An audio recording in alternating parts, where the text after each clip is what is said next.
Fala, amada igreja, com a paz do Senhor, amém? Amém. Louvado e agradecido seja o nome do Senhor, e exaltado seja Deus, né, irmãos? Porque Deus está em nosso meio. Eu gostaria, antes de trazer a palavra, trazer um comentário em nome de Jesus, começando em nome de Jesus. Nós sabemos que o Espírito Santo de Deus, irmãos, tem feito grandiosas obras na vida dos nossos amados irmãos. Mas algumas coisas nós, assim, sintetizamos de forma grandes obras. Eu quero dizer aos amados irmãos que nós temos enfrentado alguns combates de alguns irmãos não tão fora da igreja. Às vezes alguns pensam, mas eles saíram porque há algum tempo não nos vejo.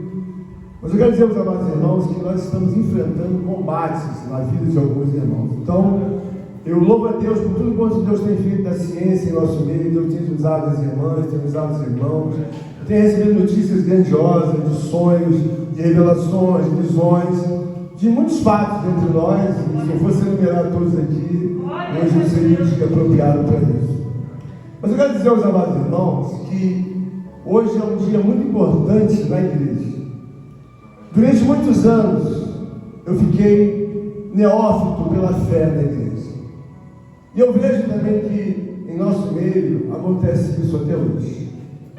O que eu quero dizer, irmãos? Hoje é um dia de Santa Ceia. Hoje é um dia que você deve prestar devida atenção, porque às vezes você pode saber, mas não consegue compreender. Você está entendendo o que eu estou falando? Você pode saber da morte de Cristo, mas você não compreende esse assunto, então não há mudança na sua vida significativa, de forma que você possa compreender esse momento. Então, quando se dá um momento como esse, é um momento que a gente precisa entender que nós não vamos falar só da morte de Cristo. É necessário que a gente entenda. Porque quando você entende, é diferente daquilo que você ouve. Quando você entende, você começa a mudar. Você começa a ter atitudes compatíveis com a realidade da morte de Cristo. E quando você, na verdade, sabe apenas, o que pode ocorrer é o seguinte: você não muda. E por que você não muda? Porque é necessário que nós tenhamos uma devida evidência da necessidade da transformação do Evangelho na nossa vida. Quem está entendendo o que eu estou dizendo? Eu vou pregar hoje, e eu creio que vai ser muito útil para todos nós. Durante muito tempo eu ouvi muitas pessoas, não só eu, que ouviam falar da morte, mas não tinham entendimento. Então, se não tem entendimento, não tem transformação. E se não tem transformação, na verdade, nós não podemos ir passar para a eternidade. Amém? Vamos então, em nome de Jesus, ficar de pé para a honra e glória do Senhor. Pede a Deus para ter bastante ciência do entendimento, do temor, para que a gente possa trazer uma palavra e assim seja compreensiva em nossos corações. Amém? Isaías 53. Eu vou ler apenas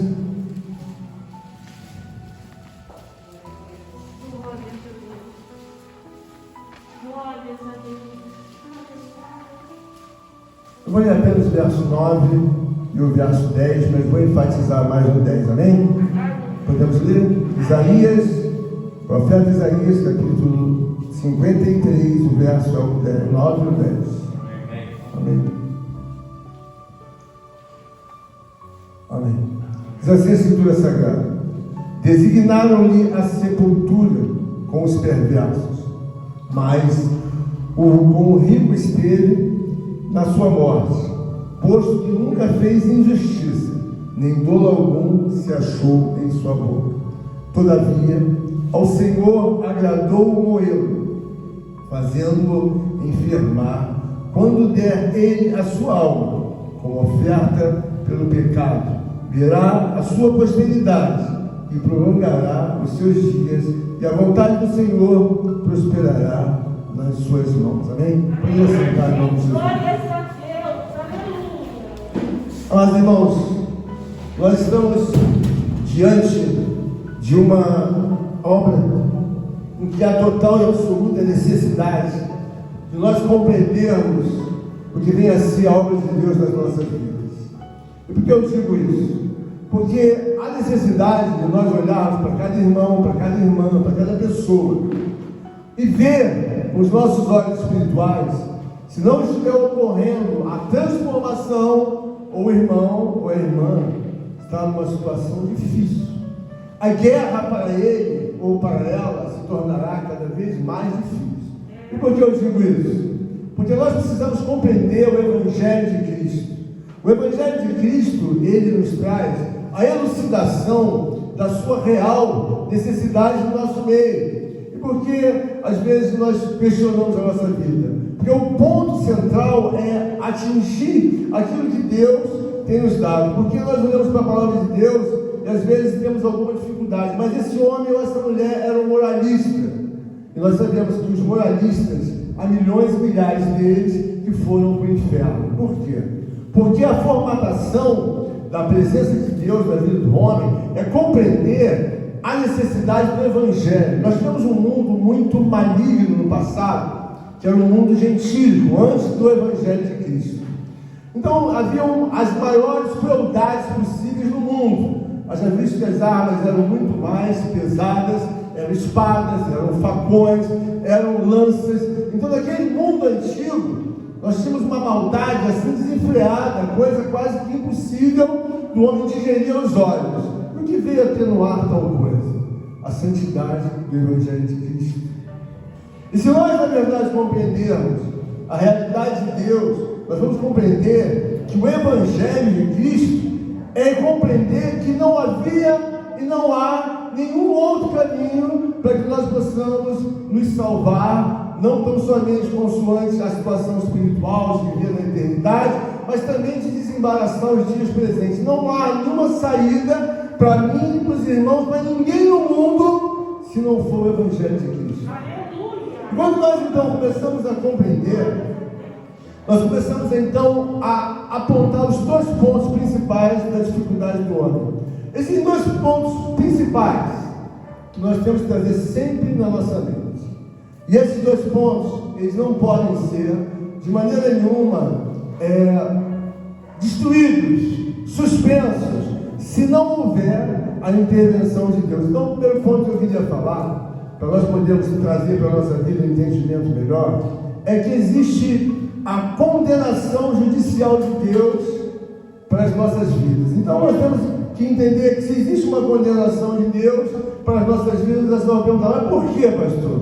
Por causa do pecado. Então nós temos a condenação de Deus como coisa trivial na nossa vida. Por que não podemos, na verdade, sobreviver? Por causa da condenação de Deus. O segundo ponto que eu queria trazer nesta noite é a força do poder do pecado. Todos nós temos que ter consciência, irmãos, que nós não pecamos por um impulso natural humano.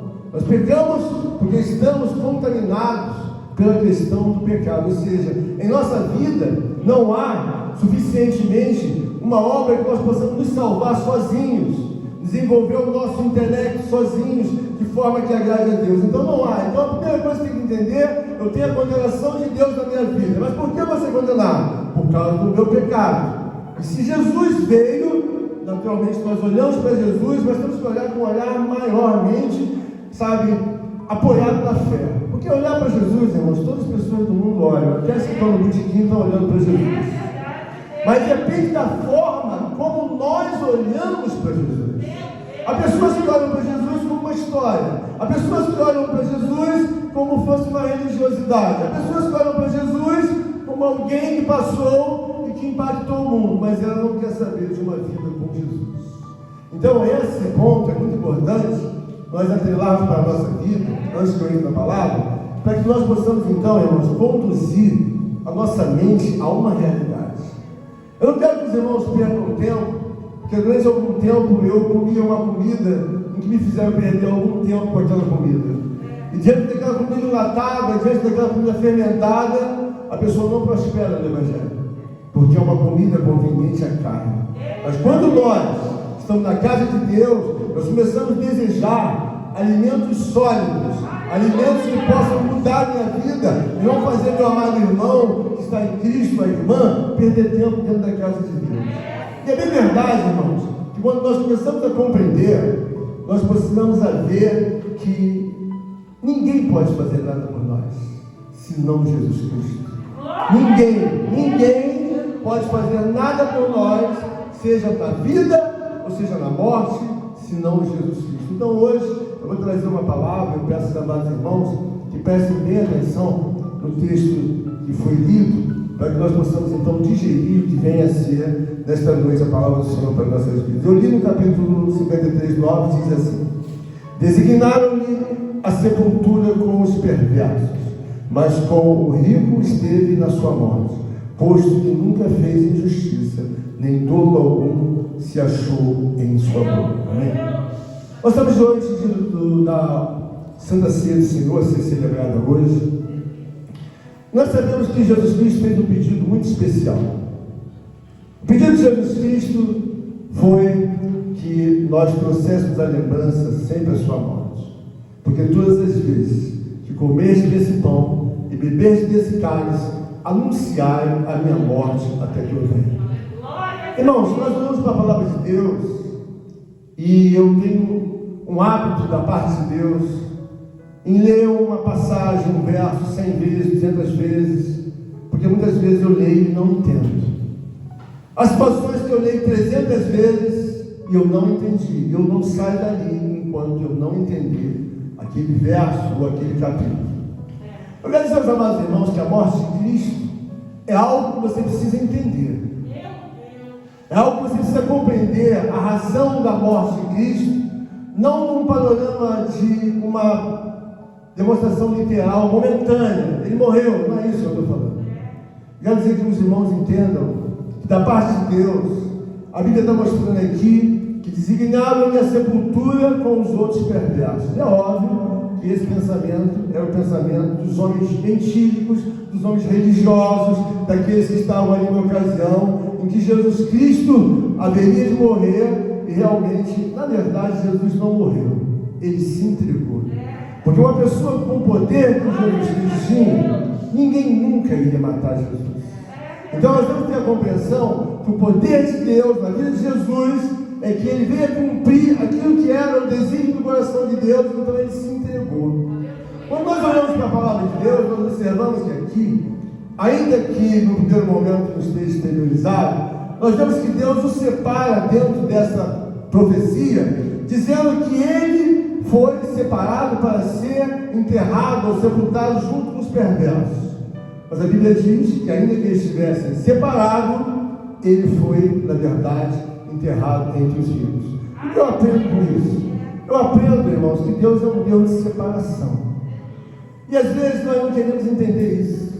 Nas coisas mínimas possíveis, nós devemos entender que Deus separa as coisas que lhe pertencem e as coisas que não pertencem. Então eu já até ocasião falei para os irmãos que a igreja, ela veio separar aquilo que é profano daquilo que é santo. E se nós somos um corpo de Cristo, realmente como igreja de Deus, é preciso entender que nós vamos sempre ser requisitados pelo Espírito Santo de Deus para sermos separados. Quem está entendendo de glória a Deus? Porque em muitas ocasiões, quando nós olhamos para a Escritura Sagrada, nós fazemos uma miscelânea espiritual e começamos a misturar algumas conveniências humanas com aquilo que seja os nossos achismos, e assim desprezamos a palavra de Deus. Então nós observamos aqui que no verso 9 ele está dizendo: posto que nunca fez injustiça, nem dolo algum se achou na sua boca. E por que nunca fez injustiça, irmãos? Quando você olha para Jesus, você deve olhar de onde ele veio. De onde ele veio? Ele veio do reino de Deus no céu.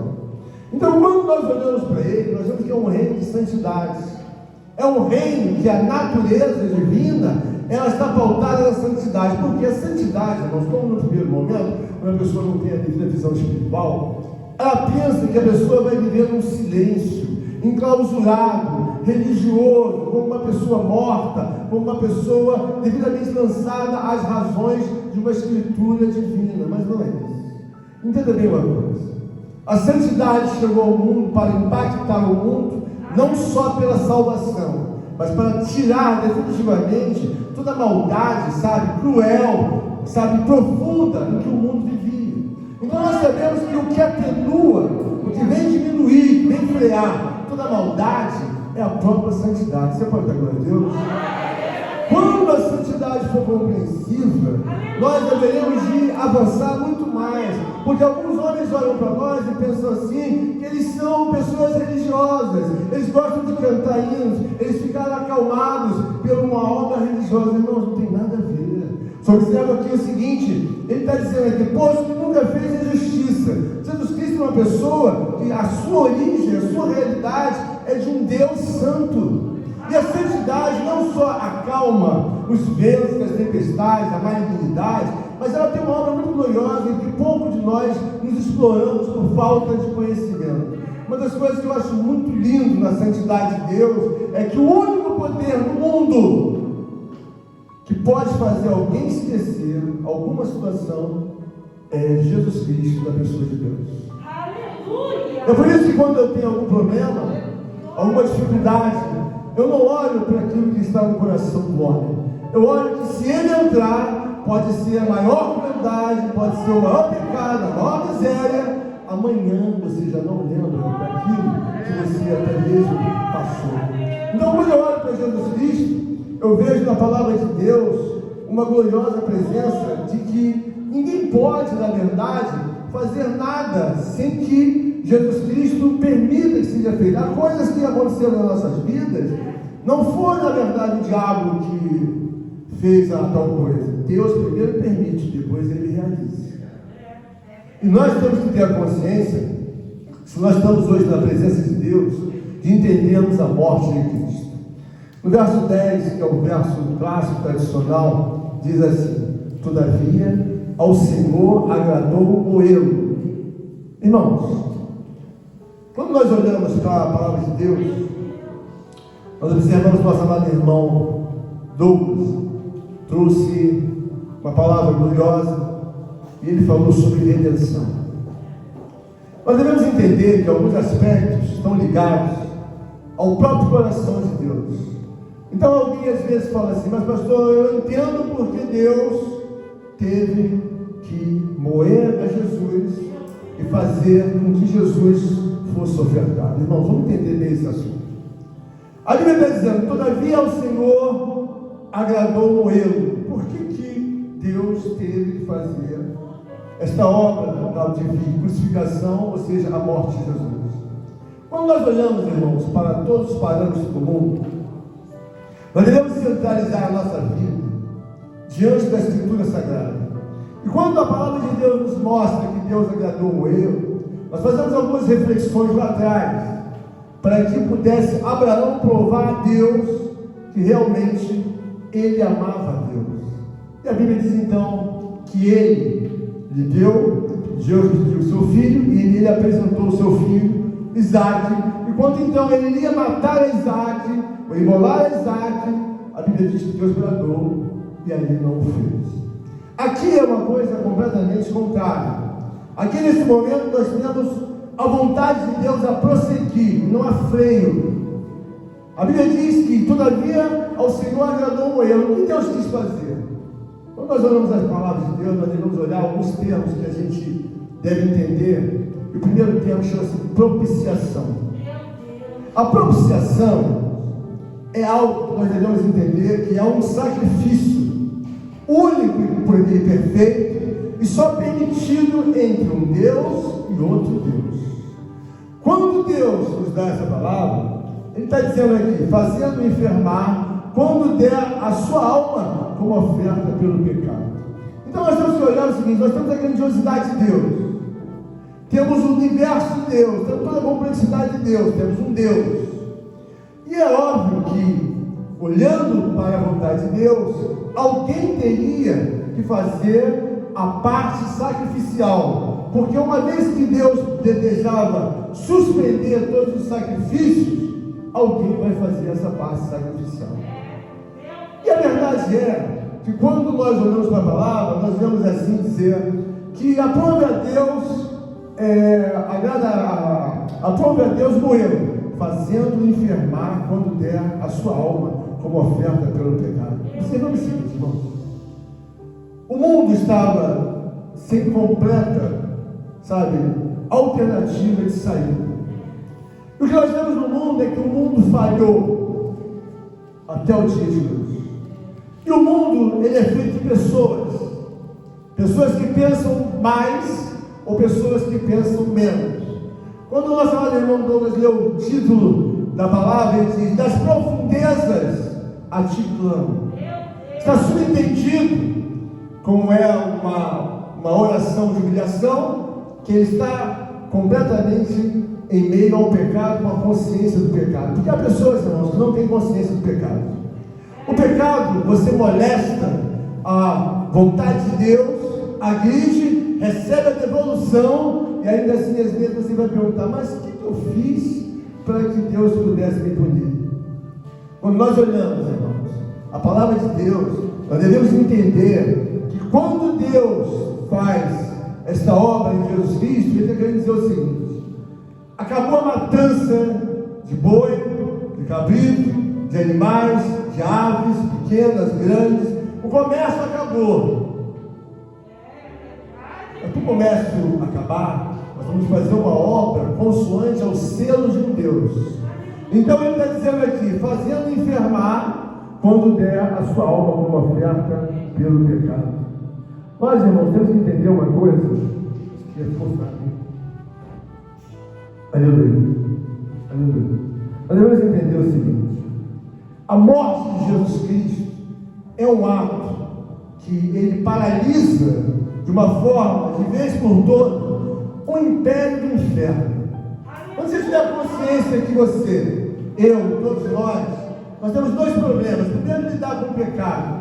O pecado não é coisa que você controla, nem eu controlo. O pecado, ele diminui a força dele, ele diminui a distância dele, quando você se achega ao entendimento da morte de Jesus Cristo. Quem está entendendo agora, Deus? Não há ninguém no mundo que possa parar o teu pecado. Não há nada que possa parar o pecado, senão a pessoa de Jesus Cristo, através da crucificação. Então, quando nós estamos dentro da casa de Deus, nós começamos a entender de uma forma muito clara: ora, irmã Laura, o mundo falhou.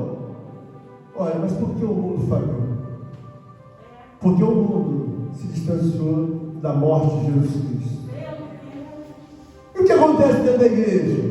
Irmãos e irmãs falham, porque não tem compreensão da morte de Jesus Cristo. Quando você não tem compreensão da morte, você vai falhar igual o mundo falhou. E por que o mundo falha? Porque o mundo não traz a devida homenagem, o devido temor, o devido tremor. E se eles falham, nós já teremos que falhar. Porque às vezes nós vamos para a casa de Deus e fazemos parte de todo o ensinamento de Deus, mas outra parte não fazemos. O que acontece? Uma depreciação espiritual. Acontece sempre uma angústia espiritual. Porque a obra, irmão, deve estar pautada na morte dele. Ou seja, ele morreu para interromper um ciclo ao qual, na verdade, não havia nenhuma possibilidade de ser interrompido por nada, nem por nenhum intelectual, nem por uma obra social, humana, temporal. Não tem como você impedir a ação do inferno. Não tem como impedir.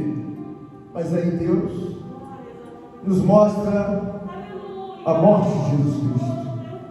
É pela morte de Jesus Cristo que você se aproxima de toda a obra de perfeição. É pela morte de Jesus Cristo que você se aproxima da inteligência. É pela morte de Jesus Cristo que você se aproxima da coragem. É pela morte de Jesus Cristo que você se aproxima pela fé, pela regularidade de uma vida temporal, pela regularidade de uma vida familiar, pela regularidade de um casamento, pela regularidade de um namoro, pela regularidade de uma faculdade, qualquer coisa que seja. É pela morte dele. Se você não se aproximar com o entendimento da morte dele, nada vai fluir nas nossas vidas. Então aqui, quando o próprio Deus deixou bem claro, ele diz assim, e a sua alma como oferta pelo pecado, verá a sua posteridade e prolongará os dias de vida. Veja bem, irmãos, nós temos na nossa vida inúmeras experiências. Eu já tive um tempo desviado da casa de Deus. E eu lembro que foram anos para que eu voltasse. E não foi fácil voltar. Quando eu olho para os irmãos da igreja, eu sinto alguns irmãos frios. E eu sinto que eles não têm fé. Por quê, irmãos? Eu convivi com pessoas que não tinham fé, que não tinham uma conversão definida. Eles iam à igreja, como eu ia durante um tempo. A coisa que mudou a minha vida foi eu entender a morte de Jesus Cristo. E eu quero dizer aos amados irmãos que alguma coisa não prospera, alguma coisa não toma volume espiritual, não toma volume de resposta de Deus na nossa vida, porque há necessidade de que você entenda, ali houve uma morte, ali houve derramamento de sangue, ali houve angústia da alma, ali houve angústia do espírito, ali houve dor, ali houve, na verdade, uma vergonha pública de um Deus diante de homens perversos e iníquos. Ali houve um fato gigantesco e glorioso. Não é um fato que você tenha como história, ele morreu, não é isso. Se transporta para aqueles dias da vergonha de uma humanidade matando a Jesus Cristo. Nós observamos, irmãos, que alguns atos eles são muito vergonhosos. E às vezes as pessoas, sem a devida sabedoria, elas usam uma cruz pendurada no pescoço. E esse ato é um dos atos mais vergonhosos. Haja visto quando você entra numa loja, nenhum dos lojistas pendura a cruz na porta da loja. Onde eles colocam a cruz? Lá no fundo. Por que eles colocam no fundo? Porque aquele é um símbolo vergonhoso. Homens perversos, homens iníquos, homens voltados pela sua própria vontade, resolveram matar aquele ao qual Deus disse que não havia nenhuma injustiça nele. Se você entender alguém que é portador de um vocabulário para te ajudar, para te abençoar, para curar, para trazer curas de sinais e prodígios, curando aleijados, cegos, surdos, mudos, alguém diz, agora vamos matá-lo. São pessoas que estavam infestadas de uma malignidade tão profunda, que elas não conseguem discernir o que vem a ser, na verdade, uma razão de crucificar alguém, ou até mesmo de salvar aquele que possa, na verdade, ser o Salvador da humanidade, Jesus Cristo. Então, quando nós estamos dentro da casa de Deus, fica, irmão, bem claro, que nós devemos compreender a morte de Cristo de uma forma diferente. Por que eu quero dizer para os amados irmãos que eu vivi um tempo sem compreender? Estabelece assim a sua vida. Irmãos, essa palavra para alguns tem que passar, mas para outros tem que ficar. Quando nós temos uma vida com a consciência da morte de Cristo, o que é óbvio que nós temos que fazer na terra? É óbvio que eu tenho que demonstrar o Evangelho do Reino na minha vida. Porque se eu não demonstrar o Evangelho do Reino, é óbvio que eu não tenho consciência. O que é o Evangelho do Reino? Não é uma boa palavra, ela é a boa notícia. Mas o Evangelho do Reino, ele muda a minha vida, consoante que eu sou agora, na verdade, seguidor de Cristo. Se eu sou seguidor, eu tenho que obedecer o Evangelho. Quem não tem uma vida demonstrando o Evangelho? Ela está em pecado. Por que ela está em pecado? É como se a morte de Cristo, pastor Benedito, não representasse coisa alguma para ela. Ele morreu? Sim, morreu, mas para mim não tem problema. Por quê? Porque eu continuo nos meus pecados, eu continuo sem ver a gravidade do pecado, eu continuo sem ver a gravidade da condenação de Deus. Então, nós temos que ter em mente que quando ele diz, porque todas as vezes que comeres desse pão e beberes desse cálice, anuncia minha morte. Por quê? Pela minha morte interrompe o ciclo do pecado, pela minha morte interrompe as obras das trevas e do mal, é pela minha morte. Mas se eu tenho consciência da morte dele, então eu tenho que me aproximar da morte de Cristo pelo Evangelho, porque pela morte de Cristo flui a vida, e a vida não só terreno temporal, de forma a não desembaraçar, ajudar e nos abençoar, mas também nos leva à vida eterna. É pela morte dele, não tem outro caminho. E se você ou eu vamos desdenhar da morte dele, nós vamos ter várias complicações. Eu conheci gente dentro da igreja que tinha visão, revelação, mas não compreendia a Escritura. E alguns deles se desviaram. Alguns chegaram a vir até casa de pagode. E a vida foi indo numa depreciação, até que se lançou, acredito, até na morte. Nós estamos dentro da casa de Deus, e nossos olhos devem ser espirituais. Você sempre deve olhar, não com um olhar de julgamento, mas com sabedoria, para quem faz menos para Deus. Pega a sua alma e olha no silêncio, faz menos para Deus, sempre menos para Deus. Sempre menos para Deus. E por que eu digo isso? Eu vivi isso dentro da igreja. Eu olhava para mim e eu sabia que eu fazia menos para Deus. Eu sabia que eu fazia menos para Deus. Por quê? Eu via irmãs e irmãos, eu sabia que eles estavam na consagração e eu cansava de, às vezes, de deixar de ir na consagração para ficar na praia. Então eu cheguei às 2 horas em casa, a consagração era 3, eu não ia na consagração. Então tudo que eu estou falando, irmãos, eu tive um dia sentado nos bancos. E eu vivi e vejo, naturalmente, como eu via que eu fazia menos. Todos que aqui têm consciência que faz menos. Quem faz menos para Deus sempre tem consciência. Eu faço menos, eu sou desobediente. Eu nunca acompanho, eu sou problemático. Eu tenho um exemplo assim, que é uma coisa que me chama a atenção. Às vezes a coletividade não quer dizer que ela esteja em unidade. E por que eu digo isso, irmãos? Existe um grupo de animais, os moares, eles gostam de andar em coletividade, mas eles não gostam um do outro. Mas você olha para eles, eles estão sempre juntos, mas eles não têm a unidade que deveriam ter. A casa de Deus, irmãos, é pautada em unidade, porque você olha para a morte de Jesus. Então, todas as vezes que eu estou orando, eu olho e vejo o madeiro, já sei que ele foi crucificado, derramou sangue, mas pela ordem de Deus eu tenho que respeitar a morte dele. Então eu estou orando, eu vejo derramamento de sangue, eu vejo angústia, eu vejo aflição, eu vejo a alma dele definhando, ele gritando: Deus meu, por que me desamparaste? Então aquilo fica no meu coração, na minha mente, eu vou empurrando minha oração, mas eu sei também que não só a morte, mas também a ressurreição de Cristo nos traz diante.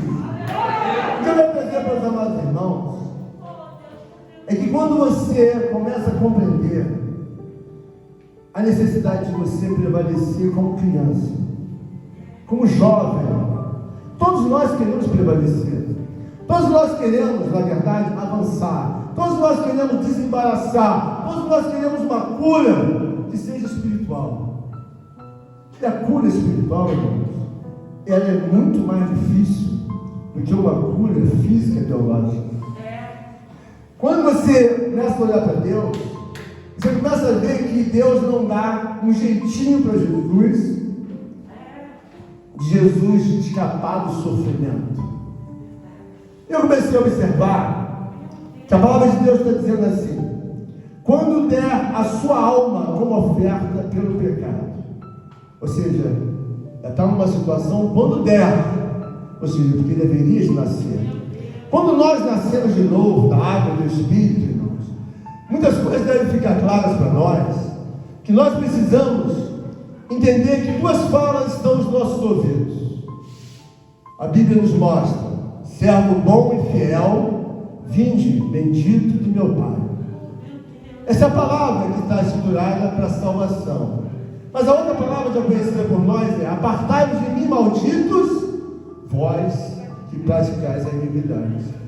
Então, quando nós estamos diante da morte de Cristo, nós precisamos entender que as coisas estão bem claras, de forma que nós possamos entender que hoje é um dia que celebramos a Santa Ceia. Alguém vai perguntar: mas por que, pastor?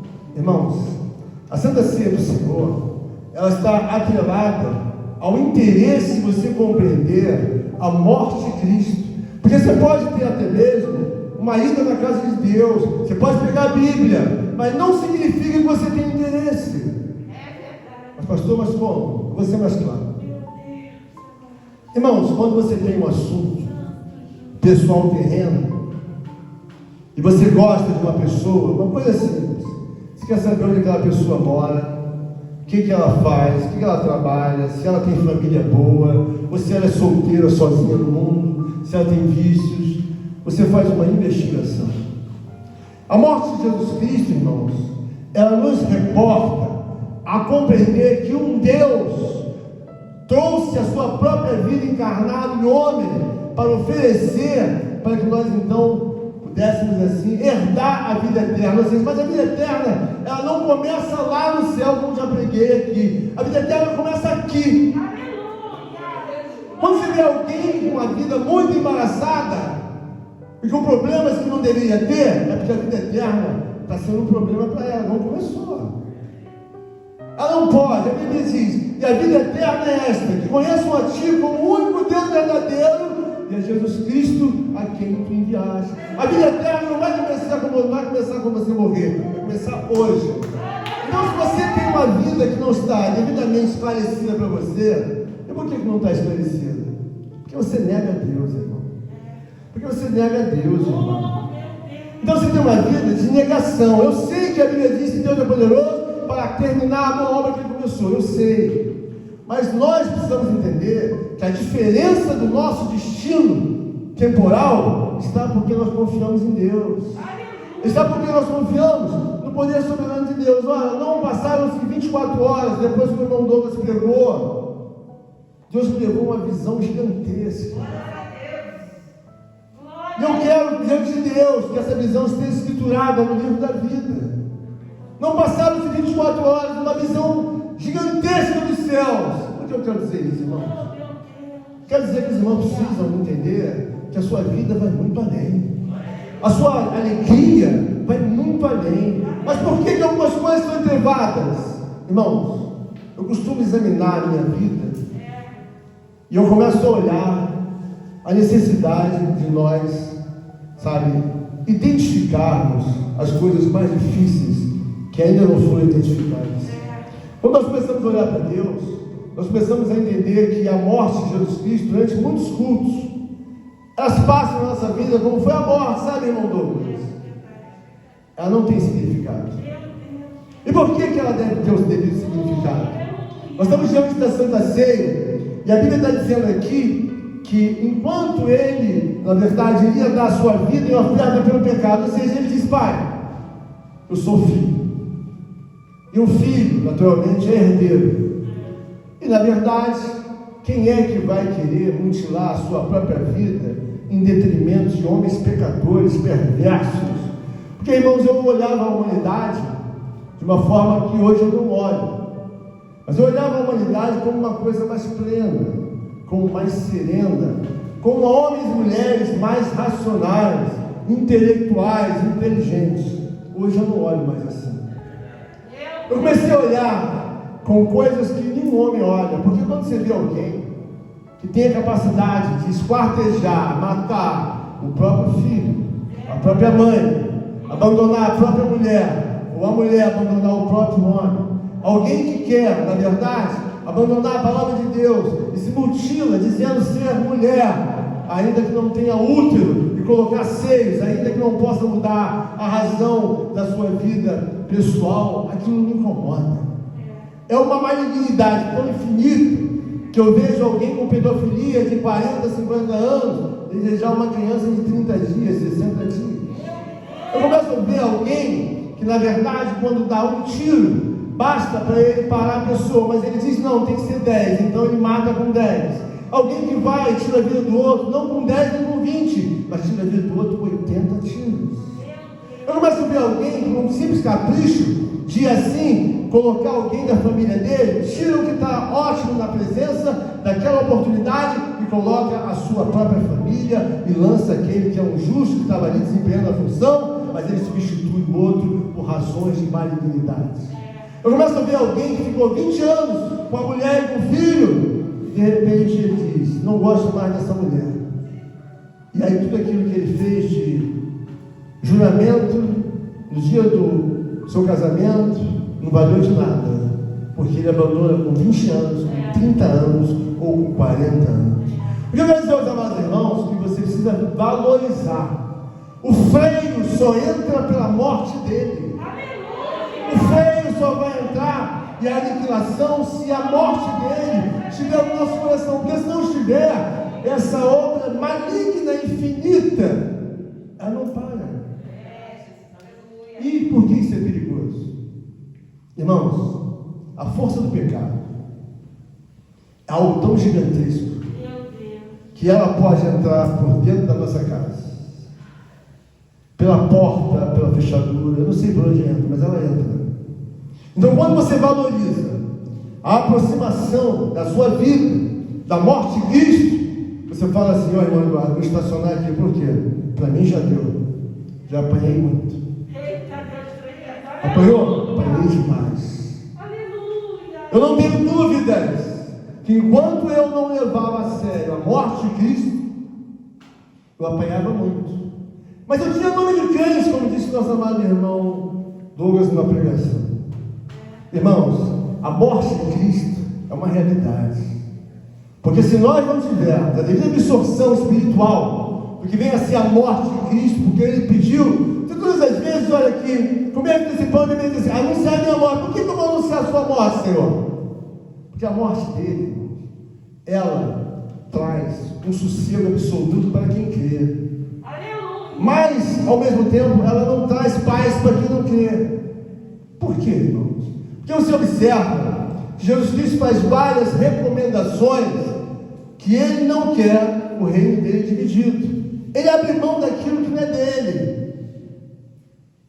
E nós, com a consciência de estar na casa de Deus, nós devemos entender que quanto mais nós conhecemos da morte de Cristo, mais perto eu estou da realidade. Porque quando eu passo pela morte de Cristo, é óbvio que eu vou ter uma sensibilidade maior do que as pessoas que estão dentro da igreja, mas ainda assim não tem.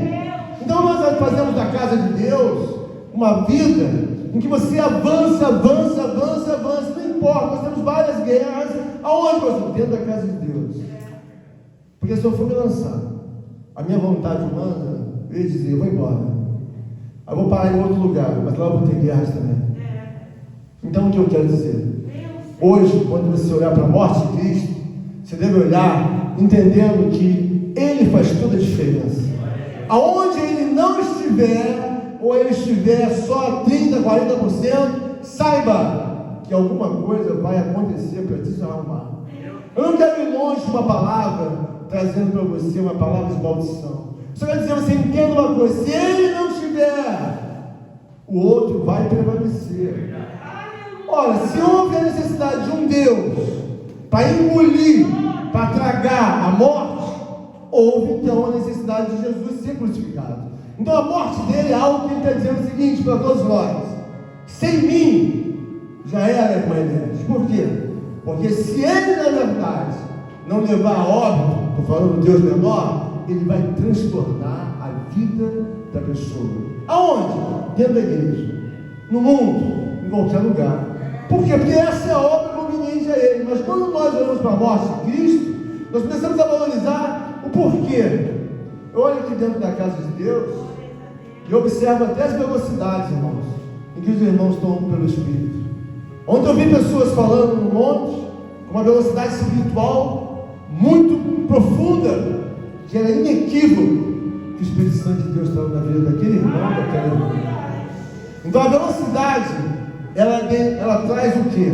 Ela denuncia o compromisso, ela denuncia que a pessoa está intrínseca com Deus, buscando a Deus, porque ela tem velocidade. Porque quando você não sabe de um assunto, irmão Albino, a primeira coisa que você fica falando sobre o assunto, você gagueja sobre o assunto, porque você não tem domínio sobre ele.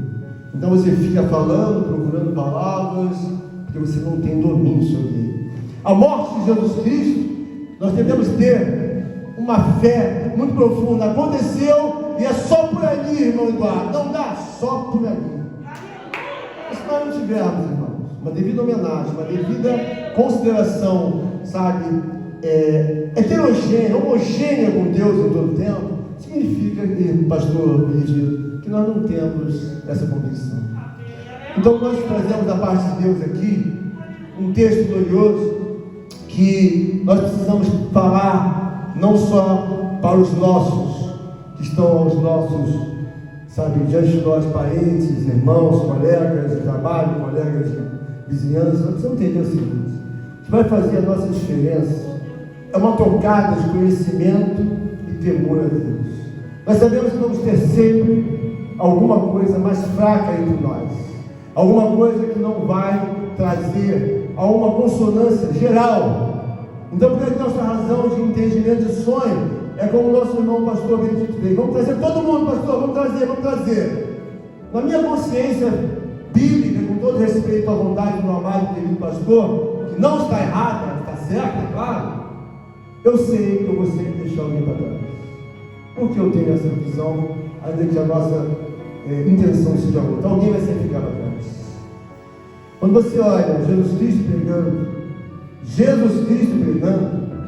ele começa a falar de alguns discípulos, ele faz a exposição do Evangelho do Rei, e alguns discípulos disseram assim: dura é essa palavra para nós.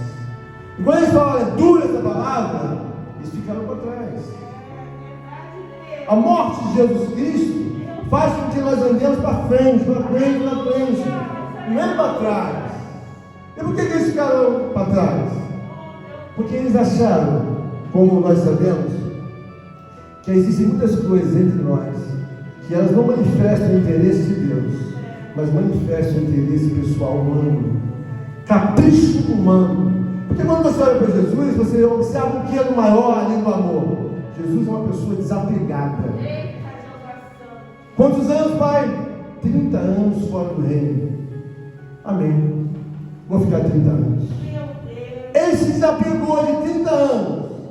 Nós, como irmãos, em Cristo, como seres humanos, somos tão mesquinhos que não queremos nos desapegar de alguma hora. Não queremos desapegar de qualquer que seja o momento. Isso estamos dentro da igreja. Jesus Cristo, quando recebeu a obra para fazer a salvação, são 30 anos encarnado como homem. E é óbvio que ele saiu do mundo dele. Nós estamos dentro da casa de Deus. Devemos entender o porquê que ele diz: anunciai a minha morte. Porque quando a irmã Marcela está orando, ela sabe se afastar para a direita e se afastar da cruz, ela está tendo cada vez maior a possibilidade de se sentir desconfortável. Todo homem, irmãos, que não se aproxima de Deus, e vai se aproximando de Deus, a radiação de Deus, ela entra na vida dele e vai ficando cada vez maior, melhor.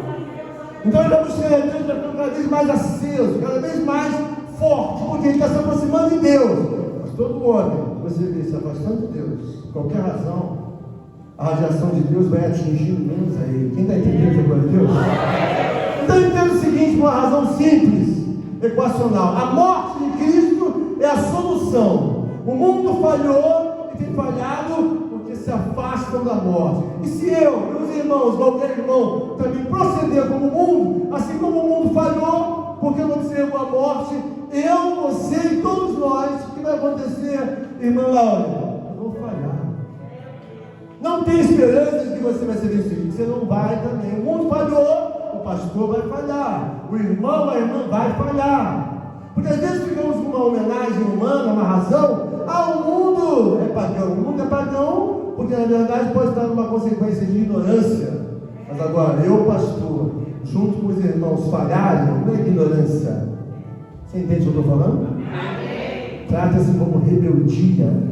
A morte de Cristo é o meu único caminho para a salvação e desembaraço das minhas coisas terrenas. É óbvio, se eu tenho uma vida afastada, a radiação está cada vez mais longe de mim. Eu costumo dizer que quando nós estamos na rua, já se pode até sobre isso, mas vou repetir, nós encontramos alguém e está um sol escaldante. Alguém fala para você: sai daqui, está um sol danado, olha para cá. Aí você vai para a sombra. Por que você vai para a sombra? Porque a radiação na sombra, ela é bem menor do que diante do sol. Em Jesus Cristo é a mesma coisa. Quando você entende o caminho da morte de Cristo, que só tem esse caminho, você entende: quer dizer, então por isso que ele morreu. Por quê? Só ele que pode nos tirar, sabe, dos ataques da obra dos principados e potestades. Só ele que pode mexer nesse assunto. Aí você mexe com um pouco mais de entendimento, mas pastor, mas por que só ele que pode mexer? Irmãos, quem é que pode? A ciência está estudando há anos.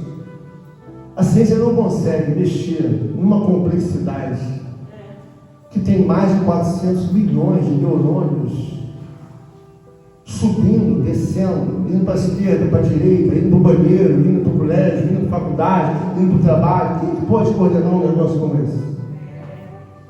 Só um Deus, irmãos. Só um Deus. Só um Deus. Uma injeção eletrônica são os movimentos que o carro faz: liga, desliga, mais gasolina, menos gasolina, mais ar, menos ar, mais temperatura, menos temperatura, mais explosão, menos explosão. Então o carro vai andando com a injeção eletrônica, que é o cérebro do carro. A nossa vida espiritual, você deve entender o seguinte, são 400 milhões, ou mais. Imagina se eu tenho um problema com o Albino. E o Albino está ensandecido comigo. Eu olho para ele, só na minha loucura humana que eu vou tentar deter o Albino. Mas quando eu vou para Deus, eu vou pelo Criador do Albino. E ele mexe no Albino com toda a sua intimidade. Então ele desmonta o Albino para cima, desmonta para baixo, e aí eu falo, agora eu entendo a morte de Cristo. Nós passamos por um entendimento de que ele colocou à disposição, sabe, o frear de toda e qualquer situação. Então eu não posso colocar meu braço da carne, pastor Benedito, porque eu sei que sou totalmente incapacitado para organizar uma vida. E é isso que nós como igreja devemos entender. A organização é só possível em Deus. E não adianta eu entrar nem por força, nem por violência. Por quê? Eu tenho que fazer a obra pelo Espírito Santo de Deus, porque a obra não é por carne, a obra é pela morte de Cristo, que ali se deu, mas a Bíblia diz que ao terceiro dia ele ressuscitou e as palmas louvam e agradecem.